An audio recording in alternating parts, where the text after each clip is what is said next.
Hello, everybody. How are you?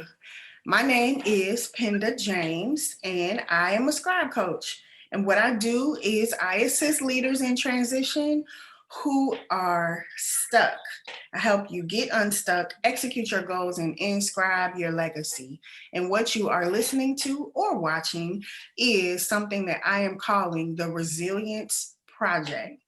The goal for me is to have at least 100 chats with people that I care about so that I can gather tools for leadership. We want to remember why we need to be resilient because sometimes it gets buried under the everyday mundane tasks that we go through. And one way for me to come back to that strength that I need to stand on is by talking to people that I care about. And today, I want to introduce my friend to my friends so that we can all do great work in the kingdom. This is Danada Beckwith. I met her several years ago, I want to say 2009. I feel like she's always been in my life. She came into my life and stepped right in stride with me in some really, really pivotal moments of my life. The first was when Free to Fly, my anthology, was published. I had put that down for 10 years, and Danada brought some of her friends and just really helped me to bring it to pass, sitting in the car with me, praying and crying. My God, I will never forget that. And then, she walked in line with me as my mom was transitioning. And, my auntie, she loves my auntie too. So Danada is really, really special to me. And I want to introduce you all to her with her declaration today, which is I press through the pain to get to the promise. yes. So Danada is multi-career faceted. She's a hairstylist and she works in the medical field. She's a paralegal and going to law school soon. Like she's just got so many gifts and talents in so many ways that she pursues God. And she is a mom, she's a grandmother, she's a sister, like she's a community servant, she's a dancer, a worshiper, and a prayer warrior. So I just really want y'all to get your journals, get your pens, and I want you to write down some nuggets because Danada is going to share from her heart today. So Danada, was there something that I did not say that you want people to know about you? No, ma'am, that was No. very touching. I appreciate Oh, you. Lord, don't cry. Not yet. I know, right? Okay. So you do sound a little bit far away. If you can, just speak up Okay. for me. Okay. Okay. So your first question that I've had a conversation with somebody about how she creates through the pain. And so I want for you to define what it means for us to press through the pain to get to your promise. Pressing through your pain is, I can't put it in a word, but I will explain it this way. No matter what, come what may, you must get to the promise. In order for you to even move forward in that, and I'll use an example. My brother was a victim of a double homicide, and he passed on a day before I had a final exam to take. And in the paralegal program, it's taught by lawyers, and you don't get a day off in that. I can't file a motion to take the test later. So I had to press. I had to email the teachers and let them know what happened. And I'm thinking I'm going to get a few days, a week. She said, I'll give you 24 hours. And I had to, on the next day, after my brother lost his life, take this test. And in this program, you don't get second chances. You don't get a chance to miss so many days of this. It was a very strict program. And it took pressing through pain to get in it. And it took pressing through pain to get out of it, to graduate from it. So that's when the tenacity and the bulldog faith came to life in me, because 30 days prior to that, I had a conversation with my brother of him telling me how proud he was of me and that he was going to have a free lawyer or a free attorney. And when that happened, I had to take that test. I was studying when I got the call. Long story short, I took that test and I passed it with a B. And I always say that that B was for Brandon because I could have gotten an A, but the pain was, the grief was too near. So tears on the paper, I had to press through that pain, because what would he have done? He would have made me go and take that test. And so that's where it all was birthed in that moment of pressing. You have to press. Give us an analogy about what pressing looks like. Making yourself get up and do what you did the day before the pain occurred. You have to make yourself do it. You can't lay there and allow the sorrow, the grief, or even depression, anything prevent you. Procrastination is the thief of time, and it's one of the things that we really all suffer from. So even in that, if you lay there, one day turns into a week turns into a month, months turn into years, and the next thing you know, you've turned around, you've never lost 1 pound of your weight, or you've gained it all back, and you've never put pen to paper, you never written one sentence towards your book, your goal. And through that time, the Lord has used several people to confirm the gifting, or to confirm the promise, or to express to you, or even a commercial, a movie, something will jolt a memory. You could watch a movie of a writer that has writer's block or anything. The press is, you have to make it happen. You have to endeavor to be consistent. You have to endeavor for the discipline. And I didn't get it all in one day. I didn't get it overnight. And certain things I still struggle with. But when I turn around, I do an assessment after a few days. What have I done that's not on this list that I said I was going to do? What's an A priority? What's a B priority? What can wait? I have another situation going on right now. I have a massive, major test to take, but I wanted to try to clean the house and do this and work on legal stuff and do this and do. No, I had to cease all of that. Press through this pain, press through test anxiety, press through the fact that I've taken this test 3 times. Well, no, I'm sorry, this will be the third. Press through that and study. Hammer down and make myself. Painful, yes, because it's intimidating. But once I tapped into the right tools, I prayed the right prayer, now I have access to some things. And I took a pre-test. I pressed through that pain at 4 o'clock in the morning to take a pre-test. So now I know what I'm up against, what I'm facing, what I need to study more on, and where I'm weak and where I'm strong. That's what a press is. You have to make yourself do it until it becomes habit, which is usually about 21 days. So, so I want to just ask a follow-up question.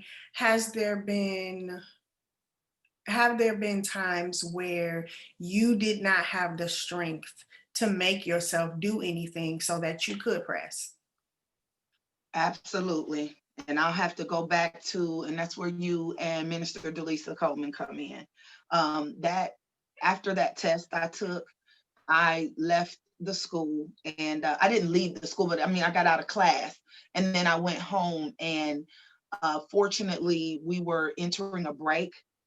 And that was the fortunate part, that we were off for the next 2 weeks, and I had to shut down because I literally, what my brother meant to me, how devastating this was, what an awful, it was a shock, a surprise.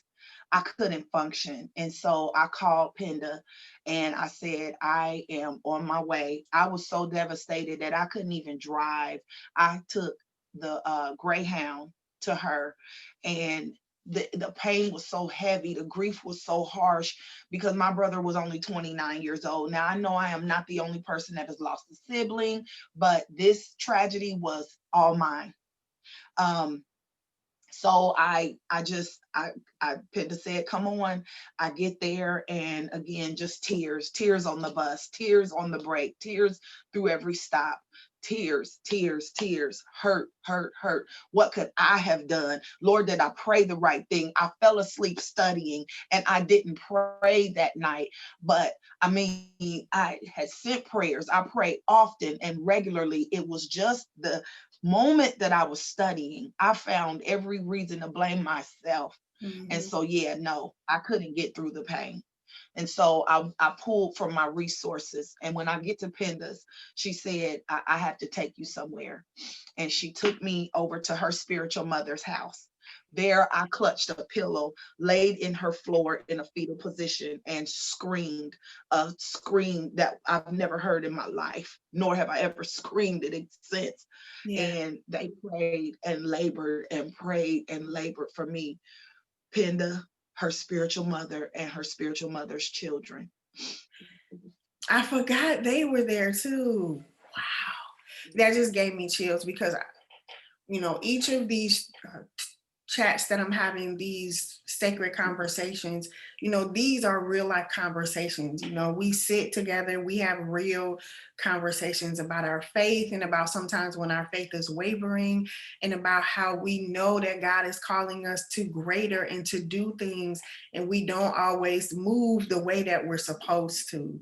And so Right. this conversation about pressing through the pain to get to the promise, it is a thread in our relationship, for us. And for me with Free to Fly, it was a lot of pain associated for me with that. And just having you sit with me and I'm crying and screaming like I don't want to do it, and you're like you have to, and here we are all these years later. And I think this is coming full circle for me because now I'm looking at you and you're talking about pressing through the pain to get to the promise, and you're on the other side of that pain. It's still painful, but it's on the other side of blaming yourself and beating yourself up because you didn't pray for him specifically that night. Yes. And so I want you to really, if you can, just look in the camera and speak to a leader. They can hear you if they're not really watching us, but they're listening to us, and just tell them what they need to do to press through their pain because there's a promise waiting for them on the other side. When you, as a person, an individual, has dreams, goals, and visions, without a vision, we perish. Dreams can become realities, but the common denominator in all of those is you. If you don't accept it, receive it, set the wheels in motion, then it's not going to happen. In order for you to press through, whether you are a believer or a person who just lives life, wakes up and is a good person generally overall, you are still the common denominator. You have to endeavor. You have to purpose it in your heart. But say that's not something that you are used to doing. Say you are one who has to have the motivation. Then I encourage you to enlist people that I call destiny pushers and power talkers. You need a friend or someone who can point you into the direction of a mentor. You need someone that knows more than you. You need to have those people around you because nothing begets nothing. And I'm not saying that our friends aren't that, but I'm saying if you don't have motivators around you, if you don't have the resources around you, then you have to get them. You can start off, Google is your friend. Or if you're listening and Penda is in your thread or she is in one of your inner circles, I encourage you to pick up the phone. Tell her, give her a call. I lack this. I don't have this. I don't know this. And I promise you, she is going to pray with you and or connect you to the proper resources to at least get you started in your endeavors. It starts with a conversation. It starts with a yes. You have to give yourself a yes. Love yourself enough that if you dreamed it, you can achieve it. Allow your test to become your testimony. If you can't do it, pick up the phone, send an inbox, send something, a link. I know everybody got a big mama in their family, somebody who was a strong Baptist prayer person, somebody prayed you through, somebody, or you motivate others, but you are the common denominator, and you have got to enlist your destiny pushers and your power talkers. Is there something that I did not ask you that you want people to know about pressing through the pain to get to the promise? Now that I'm on the other side of it, it'll be this January, actually in 21 days will be the 8th year that my brother has not been with me. I did not think I would ever get through that. And I've had several tragedies since then. I've had some things that stalled me out. I've had some mental challenges, some emotional challenges. Actually, Free to Fly isn't even about the loss of my brother. That happened before. That was a divorce.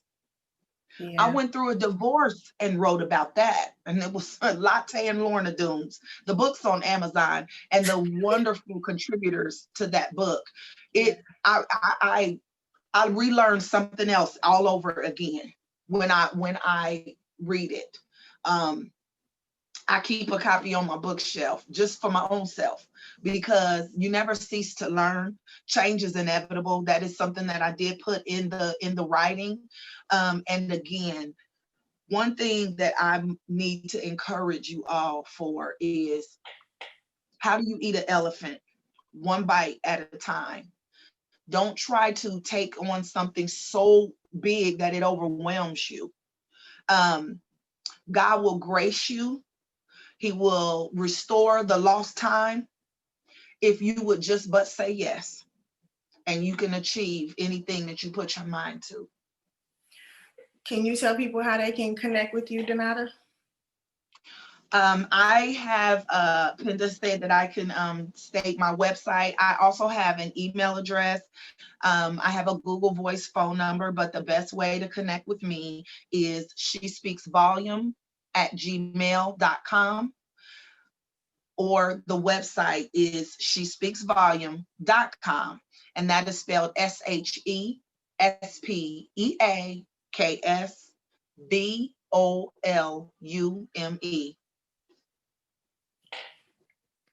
I'm so proud of you. I'm so grateful to you for how you have enhanced and strengthened and fortified my life, and I know I talked about this a little bit earlier, but when